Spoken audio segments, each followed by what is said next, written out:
वज़ीर आज़म इमरान खान की तनख्वाह का मामला तो आपने सुना ही था। टीवी चैनल पर बहुत बहस भी हुई, सियासी रहनुमा तनकीद भी करते रहे। लेकिन क्या आपको पता है कि आपके अवामी नुमाइंदे माहाना कितने पैसे लेते हैं?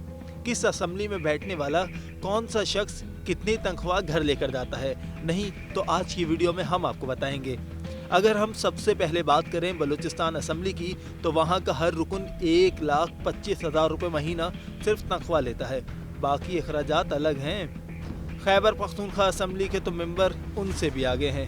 महीने के 1.5 लाख लेते हैं और बाकी अखराजात का बोझ अलग से खजाने पर देते हैं। जैसे जैसे असेंबलियाँ तब्दील हो रही हैं, तनख्वाहें भी लगता है बढ़ती जा रही हैं। इसीलिए सिंध असेंबली का हर मेंबर तकरीबन 1,75,000 रुपये हर माह घर ले जाता है। पंजाब असेंबली का तो क्या ही कहना, एक बंदा 2.5 लाख रुपए ले रहा है।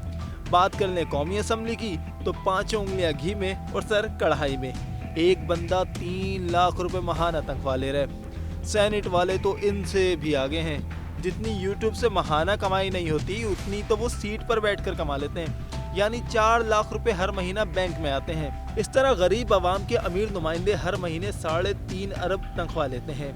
हाउस रेंट, गाड़ी, घर के बिल, नौकर चाकर, जहाज के टिकट और बाहर के लग्जरी होटल, वो सब ऐशो आराम अलग है। अभी इसमें स्पीकर, डिप्टी स्पीकर, वजीर आला, वज़रा, गवर्नर, सदर और वजीर आज़म की तनख्वाहें शामिल नहीं।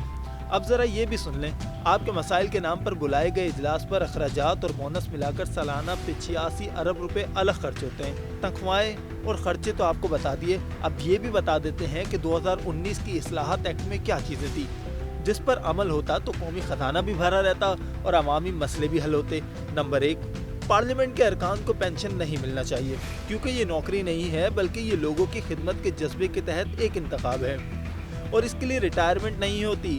साथ ही ये कि सियासतदान दोबारा से सिलेक्ट होकर इस पोजीशन पर आ सकते हैं। दूसरा ये कि मरकजी तनख्वाह कमीशन के तहत पार्लियामेंट के अफराद की तनख्वाह में तरमीम करना चाहिए। इनकी तनख्वाह एक आम मजदूर के बराबर होनी चाहिए। फिलहाल वो अपनी तनख्वाह के लिए खुद ही वोट डालते हैं और अपनी मर्जी से मन चाहा इजाफा कर लेते हैं, यानी जिसकी जितनी मर्जी उसके उतने पैसे। तीसरा ये कि मेंबरान पार्लियामेंट को अपनी सेहत की देखभाल के लिए सरकारी अस्पताल में ही इलाज की सहूलत लेना लाजिम हो, जहां आम पाकिस्तानी शहरियों का इलाज होता है।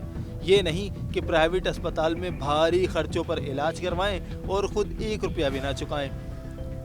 चौथा ये कि तमाम रियायतें जैसे मुफ्त सफ़र, राशन, बिजली, पानी, फ़ोन बिल ख़त्म किया जाए, या यही तमाम रियायतें पाकिस्तान के हर शहरी को भी लाजमी दी जाएं, क्योंकि ये पाकिस्तानी आवाम के ही तो नुमाइंदे हैं।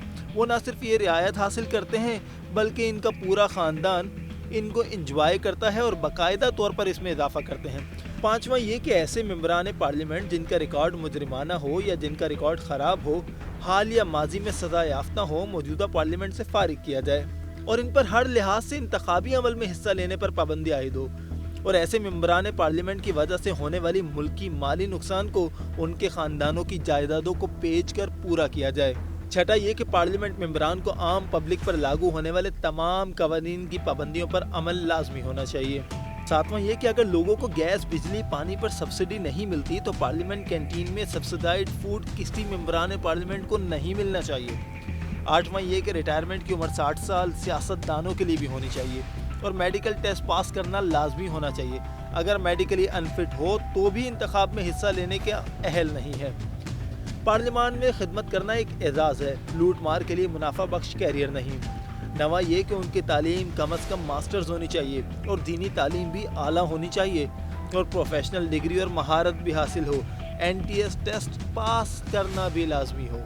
अगर हम 10वें नकात की बात करें तो ये है कि उनके बच्चे भी लाजमी सरकारी स्कूलों में तालीम हासिल करें, ताकि उन्हें सरकारी स्कूलों के तालीमी मेयार का अंदाज़ा हो। 11वां ये कि सिक्योरिटी के लिए कोई गार्ड रखने की इजाज़त ना हो, ताकि कोई गार्ड किसी गरीब को बदमाशी ना दिखाता फिरे, उस पर असर रसूख ना दिखाए।